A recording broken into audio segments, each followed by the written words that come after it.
বন্ধুরা, তোমরা সবাই কেমন আছো? আশা করি তোমরা সবাই অনেক বেশি ভালো আছো।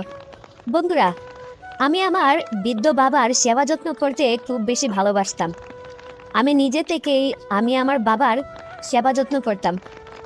আমার বাবা একজন রিটায়ার্ড অফিসার। সে মূলত সরকারি এক কর্মকর্তা ছিল, কিন্তু এখন সে চাকরি করে না। এখন সে প্রতি বছর রিটায়ার্ডের টাকা পায়, সেই টাকা দিয়ে আমাদের সংসার খরচ চলে যায়। তার উপর আবার ভাতাও পায়। তাছাড়া আমার বাবা এককালীন একটা টাকা পেয়েছিল, সেই টাকা বাবার ব্যাংকে আছে। প্রতি মাসে ওখান থেকেও বেশ কিছু টাকা আসে। এভাবে মূলত আমাদের সংসারটা খুব ভালোভাবেই চলতেছিল।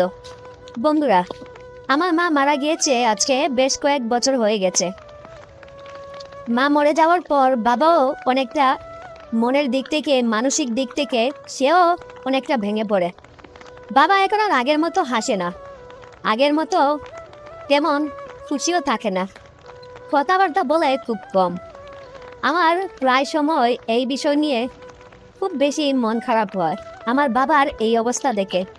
আমি চাই যে আমার বাবা একটু হাসি খুশি থাকুক, কথাবার্তা বলুক, সে মন মতো একটু শান্তি নিয়ে সব কিছু কাজকর্ম করুক। কিন্তু বন্ধুরা, এইভাবে আর কোনোভাবেই হচ্ছিল না। তাছাড়া আমি একজন ডিভোর্সি মেয়ে। আমার বিয়ে হয়েছিল আজ থেকে আরও প্রায় 3 বছর আগে। বন্ধুরা, আমার সংসারে একটা ছেলে আছে। আমার ছেলের বয়স মাত্র 2 বছর। কিন্তু বন্ধুরা, আমার স্বামীর সঙ্গে ডিভোর্স হয়ে যায়। আমার স্বামীর অতীতের একটা রিলেশন করেছিল, তার এক্স নাকি আবার ফিরে এসেছে। সে আমাকে আসলে ধোঁকা দিয়েছে।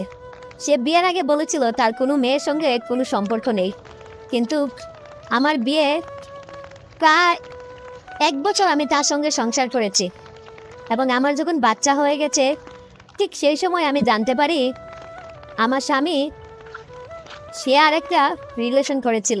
যাক, বিয়ের আগে মানুষ রিলেশন করতেই পারে, তাতে আসলে তেমন কোনো সমস্যা না। কিন্তু সমস্যাটা হচ্ছে আপনি বিয়ের পরেও যদি বউকে লুকিয়ে আবার সেই সংসার করেন, এটা কিন্তু খুব অন্যায় কাজ। আর আমার স্বামী সেই অন্যায় কাজটাই যেন সে করতে যাচ্ছিল বারবার। সে বিবাহিত অবস্থায় থাকা অবস্থায় আমাকে লুকিয়ে ওই মেয়ের সঙ্গে দেখা করতো, সংসার করতো। তাছাড়া ওই মেয়ের পুরো দায়িত্ব নিয়ে নিয়েছিল তার কাঁধে। এইভাবে আমি আর বেশি দিন থাকতে পারি নাই। হঠাৎ করে শুনি সে আমাকে ছেড়ে ওই মেয়েকে আবার বিয়ে করে ফেলেছে। তারপর এইভাবে আমাদের ডিভোর্স হয়ে যায়। এরপর আমার বাবা চেয়েছিল আমাকে আরেকটা বিয়ে দিতে, কিন্তু ততদিনে অনেক বেশি দেরি হয়ে গেছে। কেননা আমার কোলে তখন আমার এক সন্তান ছিল, ওর নাম হৃদয়। আমার ছেলের জন্য কেউ আমাকে তখন আর বিয়ে করতে রাজি হয় নাই। তাছাড়া আমি তখন এক বাচ্চার মা ছিলাম। আমার চেহারা অনেকটা বেশি মুটিয়ে গিয়েছিল, আমার শরীর স্বাস্থ্য একটু অস্বাভাবিক হয়ে পড়েছিল, যেটা সাধারণ মানুষ দেখলে আসলে খুব একটা বেশি পছন্দ করবে না তখন। তাছাড়া যে কোনো মহিলা মানুষ যখন মা হয় তাদের শরীর কিন্তু অটোমেটিক একটা চেঞ্জ আসে শরীরে। তখন আমার চেহারায় কোনো গ্ল্যামার ছিল না।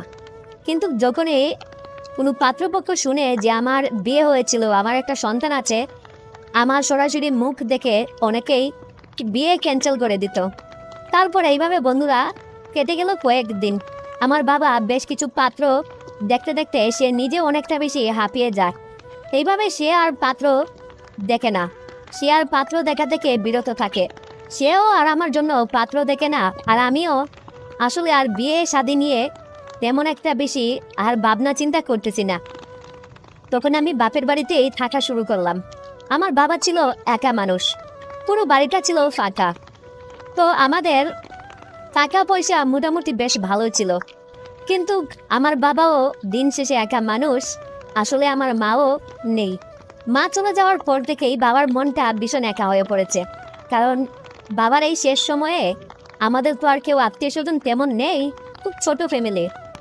এই জন্য বাবা সবসময় নিজেকে একা একা বোধ করতো, কারণ বাবাকে যে একটা মানুষ সঙ্গী দিবে এরকম মানুষ নেই। তাছাড়া আমিও বিয়ে শাদী করে আমিও ডিভোর্সি হয়ে গেলাম। আমারও মনের মানুষ নেই যে কেউ কোনো একটা পুরুষ, কোনো একজন মানুষ আমাকে সে সঙ্গ দিবে। এরকম কেউ ছিল না বন্ধুরা। তো আমার ছেলেটা হৃদয় সে ধীরে ধীরে বড় হতে শুরু করলো। এদিকে আমার বাবার এখন ব্যস্ত সময় কাটে আমার ছেলে হৃদয়কে নিয়ে। তো বন্ধুরা, এইভাবে আমাদের বাবা এবং মেয়ের সংসার জীবন খুব ভালোভাবেই চলতেছিল। বাবা আমাকে বেশ কয়েকবার আরো বলেছিল, মেয়ে, আমার নাম ছিল টুসি, টুসি তোর জন্য কি পাত্র দেখবো রে বা? তুই একটা জোয়ান মুদ্রা একটা মেয়ে, দেখ আমি না হয় বুড়ো হয়ে গেছি, রিটায়ার্ড কর্মকর্তা, তাছাড়া এই বয়সে তো আমি আর বিয়ে শাদী করতে পারবো না। হ্যাঁ, আমি চাই রে মা, তোমার ছেলে যেহেতু এখন বড় হয়ে গেছে, তোমার ছেলেটার এখন 5 বছর, তাছাড়া সে একে স্কুলে ভর্তি করে দিয়েছি, তাছাড়া তোমার ছেলে এখন সব কিছু বুঝে। হৃদয় এখন অনেকটাই আগের থেকে বুঝ হয়ে গেছে, ও আমার কাছে থাকতে চায়। আমি বলে কি, তুষি মা, তুই একটা বিয়ে শাদী কর। দেখ মা, ছেলের মুখের দিকে তাকিয়ে তোর জীবনটা এইভাবে নষ্ট করে দিস না মা। দেখ, যদি কোনো ছেলে পাস, তাকে সত্য কথা বল, যদি সে তোকে মেনে নেয় ছেলে সহ, তাহলে তো ভালো। আর যদি সে তোর ছেলে সহ মেনে না নেয়, তাহলে না হয় তোর ছেলেটা আমার কাছেই থাকুক। মারে, এইভাবে অল্প বয়সে নিজের জীবনটাকে শেষ করে দিস না। দেখ, তোর মাকে হারিয়ে আমি এমনিতেই খুব কষ্টে আছি, আমি তোর ছেলে হৃদয়কে নিয়ে খুব সুখে শান্তিতে থাকবো। বাবা আমাকে অনেক বুঝিয়েছিল, কিন্তু বন্ধুরা, আমি আমার ছেলেকে রেখে নিজের সুখের কথা চিন্তা করব আর একটা বিয়ে করব, এরকম কোনো মন মানসিকতা বা কোনো চিন্তা আমার ছিল না। কারণ আমার একটা জিনিসই তখন লক্ষ্য ছিল, যে আমার ছেলেকে আমি মানুষের মতো করে মানুষ তৈরি করে তুলব এবং ওকে নিয়েই আমার জীবন। আসলে আমি তখন শারীরিক সুখকে বা কাউকে আমি ভালোবাসবো বা কেউ আমাকে ভালোবাসবে, বিয়ে করবে, এরকম কোনো চিন্তা ভাবনা আমার তখন ছিল না। কারণ কি বন্ধুরা, নিজের ছেলেকে অন্যের অন্যের বাবা কিন্তু ওইরকম ভালোবাসে না। আমি না হয় আমার সুখের জন্য একটা বিয়ে শাদী করে নিলাম, সেই পুরুষ মানুষটা আমার সুখের দিনে সে আমার মধু খেয়ে সে কিন্তু পালিয়ে যাবে, পরবর্তীতে সে কিন্তু আর আমার দায়িত্ব নেবে না, আমার ছেলেরাও দায়িত্ব নেবে না। এই জন্য বন্ধুরা, আমি কখনোই বিয়ে শাদী করতে চাই নাই। আর যদিও বিয়ে শাদী করতে চাই, তাহলে যে আমার ছেলের দায়িত্ব নিবে, আমি এমন একটা ছেলেকে বিয়ে করতে চাই। কিন্তু এরকম কোনো ছেলে আমি আসলে খুঁজে পাচ্ছি না, এই জন্য আর বিয়ে শাদী করি নাই। বন্ধুরা, আমার বাবার পিঠে মেরুদণ্ডের যে একটু সমস্যা ছিল, তাকে প্রায় সময় একটা তেল মালিশ করে দেওয়া লাগতো। একটা মেশিনের অয়েল আছে যেটা মালয়েশিয়া থেকে আনতে হয়। তো আমার বাবার ব্যাক পেন ছিল, বাবাকে আমি প্রায় সময় একটু পিঠে মালিশ করে দিতাম, হাত পা মালিশ করে দিতাম, অনেক সময় মেসেজ করে দিতাম, বাবা খুব আরাম পেত। তাছাড়া বাবা যেহেতু একজন সরকারি কর্মকর্তা, আমার মা যখন বেঁচে ছিল, বাবাকে প্রায়শই মা এরকম মেসেজ করে দিত, তেল মালিশ করে দিত। কিন্তু এখন তো মা নেই, বাবা বড্ড একা, অনেক সময় সে নিজেরটা নিজেই মালিশ করে নেয়, আমাকে বলে না, কারণ তার লজ্জা হয়। আবার অনেক সময় আমি বুঝি, কারণ এই বাড়িতে তো আর আমি আর আমার বাবা ছাড়া আর তো কেউ থাকে না। আমি যদি বাবার খেয়াল না রাখি, তাহলে কে রাখবে বলেন তো? আমি বাবাকে প্রায়শই আমি নিজের ইচ্ছাতেই বাবাকে মালিশ করে দিতাম। তাছাড়া আমারও ছোটোখাটো সমস্যা লেগে যেত, আমার ছেলে আমাকে প্রায় সময় মালিশ করে দিত, কিন্তু আমার ছেলে ছোট ছিল, সেটা পারতো না। বাবা এরকম 2-3 দিন দেখে ফেলে, দেখার পর বাবা আমাকে বলে, আরে তুষি, তুমি তো আমার কাছে বলতে পারো, আমি তোমাকে মালিশ করে দিতাম। তারপর বন্ধুরা, আর কি, আমার বাবা আমাকে এইভাবে মালিশ করে দিত, আমিও বাবাকে মালিশ করে দিতাম। এভাবেই আমাদের সংসার জীবন প্রায় অনেক দিন চলে গেল। দেখতে দেখতে আমার ছেলেও দিন দিন বড় হয়ে যাচ্ছে। আমার বাবা আর আমি একসঙ্গে এক ঘরে থাকতে থাকতে আমাদের একটা অভ্যাস হয়ে গেছে, আমি রান্না করি, বাবা বাজার করে, টিভি দেখি, গল্প করি, লুডো খেলি, এভাবে আমাদের জীবনটা চলে যাচ্ছিল। আমি তখন একদিন বাবাকে বললাম, বাবা, আমি একটা ব্যবসা শুরু করেছি। বাবা বলল, কি ব্যবসা? আমি বললাম, তুমি তো জানো বাবা, আমি একজন ডিজাইনার, আমি বেশ কিছু ডিজাইনিং শুরু করেছি, বিদেশি বাইরদের সঙ্গে কাজ করি, আমাদের টাকা আরও বেশি ইনকাম হবে। তো আমি প্রায় সময় মাসে বেতন পেয়ে বাবাকে নিয়ে ভালো রেস্টুরেন্টে খেতে যেতাম। তারপর হচ্ছে ঘুরতে যেতাম মাঝে মধ্যেই, বেশ কিছু রিসোর্টে আমরা ঘুরতে যেতাম। তারপরে এইভাবে আমাদের সুখে শান্তিতে জীবন শুরু হচ্ছিল। বন্ধুরা, আমরা একদিন একটা রিসোর্টে ঘুরতে গিয়েছিলাম। সেটা হচ্ছে মেঘালয়ের এক রিসোর্টে। একদম আমরা যে রিসোর্টটা নিয়েছিলাম এটা হচ্ছে পাহাড়ের উপরে একটা রিসোর্ট, এবং এই রিসোর্ট থেকে মেঘালয়ের পুরো সম্পূর্ণ একটা ভিউ দেখা যায়, খুব সুন্দর একটা ভিউ।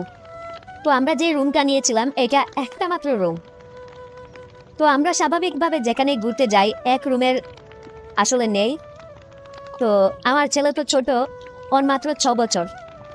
এদিকে বাবা আর আমি রাতে এক বিছানায় ঘুমাতে লাগলাম। তো বন্ধুরা, আসলে রাতে আমি বেশ ভারী কাপড় চোপড় পরে না ঘুমাতে পারি না, এটা আমার একটা অভ্যাস। আমি ছোটবেলা থেকেই ওই গেঞ্জি বা হালকা পাতলা যে কাপড় চোপড় যে ফতুয়া আছে না, এগুলো পরে আমি ঘুমাই।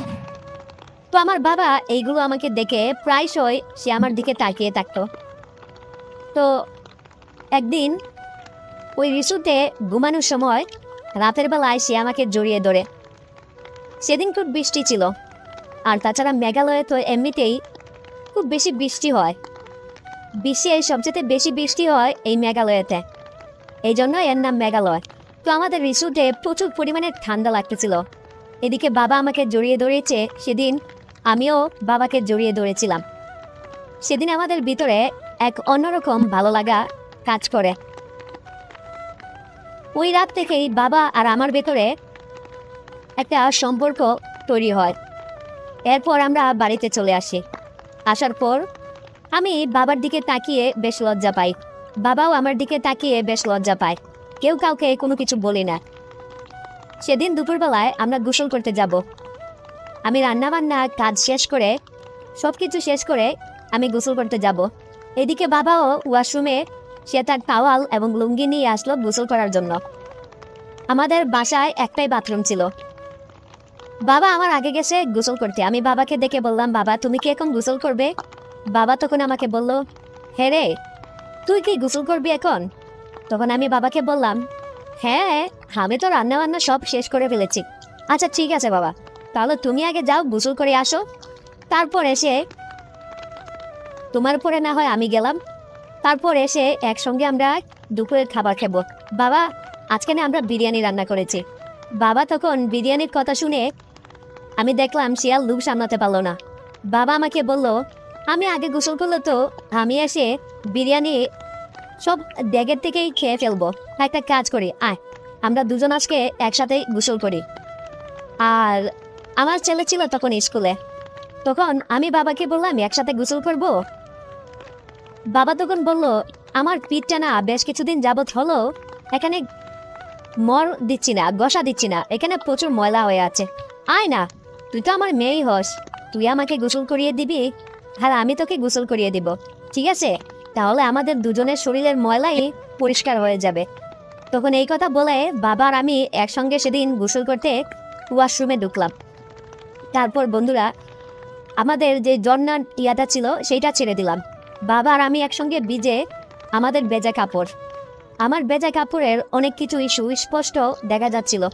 বাবা আমার দিকে এক দৃষ্টিতে তাকিয়েছিল। আমি বাবাকে বললাম, বাবা অমন করে তাকিয়ে তুমি কি দেখতেছো? বাবা বলল, তোকে দেখতেছি। আমি বললাম, ইয়ার নতুন কি, তুমি কি আমাকে এর আগে কখনো দেখো নাই? বাবা সেদিন আমাকে বলেছিল, হ্যাঁ এর আগে আমি তোকে অনেকবার দেখেছি, কিন্তু আজকের মতো এত কাছ থেকে এত সুন্দর করে দেখিনি। তুই সত্যি অনেক সুন্দর রে, তোর স্বামী তোকে ঠকিয়েছে। এত সুন্দর একটা মেয়ে, হ্যাঁ আমার মতো মেয়ে ওর কোথাও পাবে নাকি? তোকে সে ডিভোর্স দিয়েছে, ওর জীবনে খুব দুর্গতি আছে। এই কথা বলেই বাবা আমাকে সাবান দিয়ে পুরো শরীর ঘষে দিল। তারপর একটা জাল নিয়ে আমার পা, হাত, পিঠ সবকিছু খুব ভালোভাবে পরিষ্কার করে দিচ্ছে। আমিও বাবার পিঠ এবং মাথায় ভালোভাবে শ্যাম্পু করে দিলাম। বাবাও আমাকে মাথায় শ্যাম্পু করে দিল। তারপর বন্ধুরা, বাবা ওই দিন আমার চোখের সামনে এই কাপড় চেঞ্জ করেছিল। আমি বাবার শুধু শরীরটা দেখেছিলাম। আসলে বাবা ছিল একজন রিটায়ার্ড সরকারি অফিসার, কর্মকর্তা, কিন্তু সেদিন আমি তাকে দেখেছিলাম সে আসলে খুব স্ট্রং একজন মানুষ।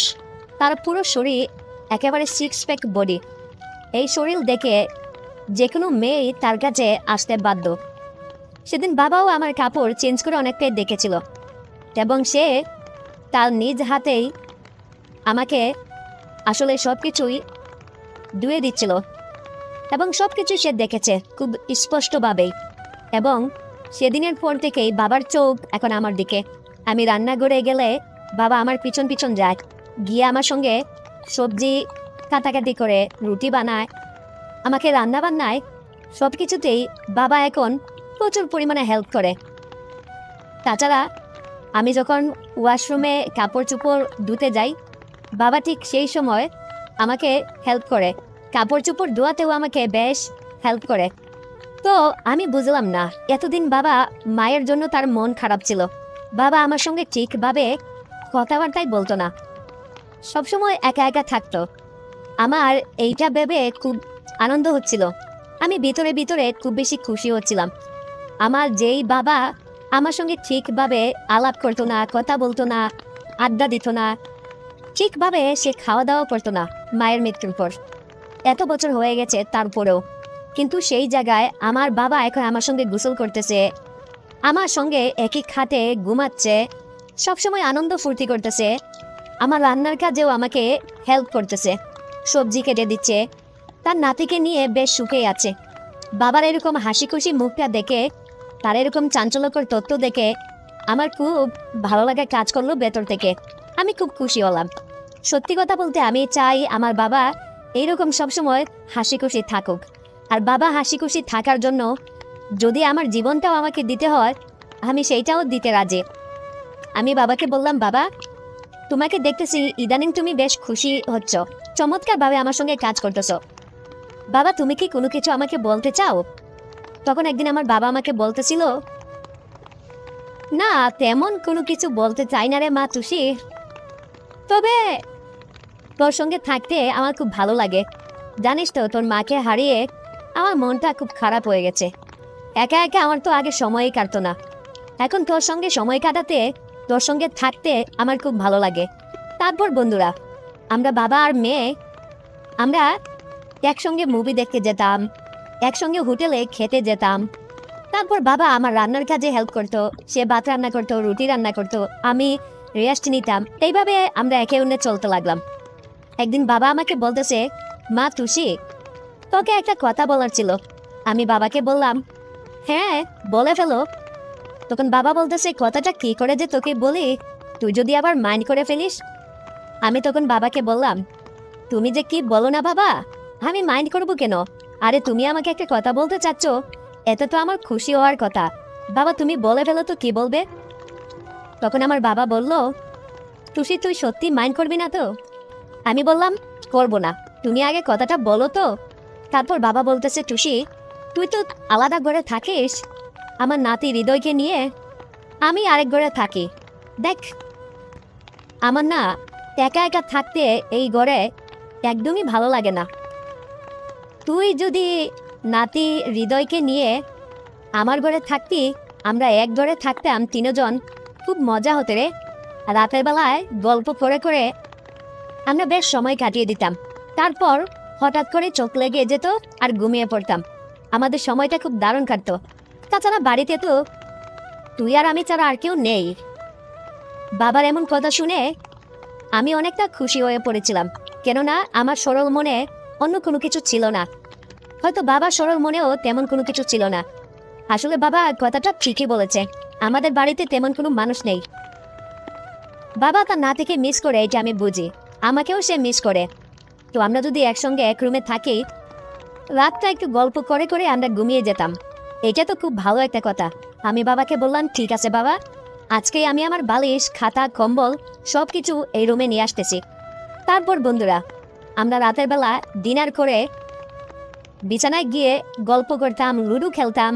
এইভাবে আমাদের সময়টা কেটে যেত। রাত 12টা 1টার সময় আমরা কখন যে ঘুমিয়ে পড়তাম আমাদের কোনো ঠিকই ছিল না। তো এইভাবে আমাদের দিনটা খুব ভালোই যাচ্ছিল। একদিন খুব গভীর রাতে আমি ঘুমিয়েছিলাম, আমি দেখতেছিলাম ঘুমের ভিতরে বাবা কেমন যেন ছটফট করতেছে। আমি এক পাশে শুতাম, বাবা এক পাশে, আর হৃদয় শুতো আমাদের মাঝখানে। আমাদের খাটটা ছিল বেশ বড়। আমি বাবাকে বললাম, বাবা তুমি ঘুমের ভিতর এরকম অস্বস্তি করতেছো কেন? তোমার কি চোখ লাগতেছে না? তখন বাজে রাত প্রায় 12:30। আমার ছেলের হৃদয় ঘুমিয়ে পড়েছে। এদিকে বাবা কোনোভাবেই ঘুমাচ্ছে না, একবার উঠতেছে আর একবার খাটে আসতেছে, আর আমি চোখ বন্ধ করে ঘুমিয়ে আছি। আবার বাবার সজাগকে উঠে যাচ্ছি। বাবা বলল, না রে, চোখটা তো আজকে লাগতেছে না, খুব অস্বস্তি অস্বস্তি ফিল হচ্ছে। আমি বললাম, বাবা তোমাকে কি কোনোভাবে তেল মালিশ করে দিতে হবে? বাবা বলল, না রে, আমার একটু কেমন যেন অস্বস্তি লাগতেছে। আমি বাবার কপালে হাত দিয়ে দেখলাম বাবার শরীরটা বেশ গরম হয়ে আছে। আমি বুঝলাম না কেন এমন হচ্ছে। আমি বললাম, বাবা তোমার কি কোনো কিছু সমস্যা হচ্ছে? ফ্যানটা কি আরেকটু বাড়িয়ে দিব? বাবা বলল, না রে। আমি বললাম, বাবা বলল তুই ঘুমিয়ে পড়, আমি একটু বারান্দায় আছি। এই কথা বলে বাবা একটু বারান্দায়